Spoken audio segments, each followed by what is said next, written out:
America के सदर Donald Trump की तरफ से गैर कानूनी इमिग्रेंट्स के खिलाफ क्रैकडाउन को लेकर साइन किए गए हुक्मनामे के बाद बड़ी तादाद में यहां पर क्रैकडाउन हो रहा है। इस तनासुर में हिंदुस्तान से भी गैर कानूनी तारकिन वतन को डिपोर्ट किया जा रहा है।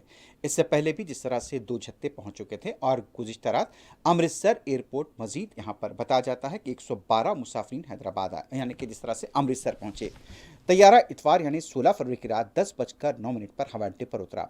अमेरिका से हिंदुस्तान भेजे गए 112 अफराद में से 44 का ताल्लुक हरियाणा से, 33 का गुजरात, 31 का पंजाब, 2 का उत्तर प्रदेश और 1 का उत्तराखंड और हिमाचल प्रदेश से बताया गया है। मुल्क बदर होने वालों को इमिग्रेशन तस्दीक और पस मंजर की जांच समेत तमाम रस्मी कार्रवाई मुकम्मल करने के बाद घर वापस जाने की इजाज़त होगी। मुल्क भर यानी कि जिस तरह से देखा गया है कि मुल्क बदर के जाने वाले अफराद को उनकी मंजिल तक पहुंचाने के लिए ट्रांसपोर्ट के इंतजाम किए गए हैं। अमेरिका से 120 गैर कानूनी तारकिन वतन को लेकर दूसरी परवाज हफ्ता यानी 15 फरवरी को अमृतसर के बैनुल अक़वामी हवाई अड्डे पर उतरी थी।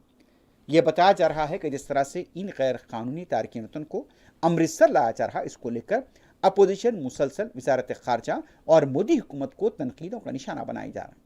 और पंजाब के वज़ीर आला भगवंत मान ने कहा कि पंजाब की नेकनामी को मुतासिर करने की कोशिश की जा रही है। हालांकि इसमें गुजरात के मुसाफिरीन भी है, दूसरी रियासतों के हैं, लेकिन फिर यहाँ पर ये तारकीन वतन को सिर्फ पंजाब के एयरपोर्ट पर क्यों लाया जा रहा है। अब ये सवाल खड़े होते हैं कि क्या दूसरी रियासतों के एयरपोर्ट पर इन्हें नहीं लाया जा सकता, जबकि तमिलनाडु के मच्छरों को दिल्ली लाया जाता है और दूसरे मकामात से भी जब लोग यूक्रेन से वापस लाए गए थे उन्हें दिल्ली लाया गया था।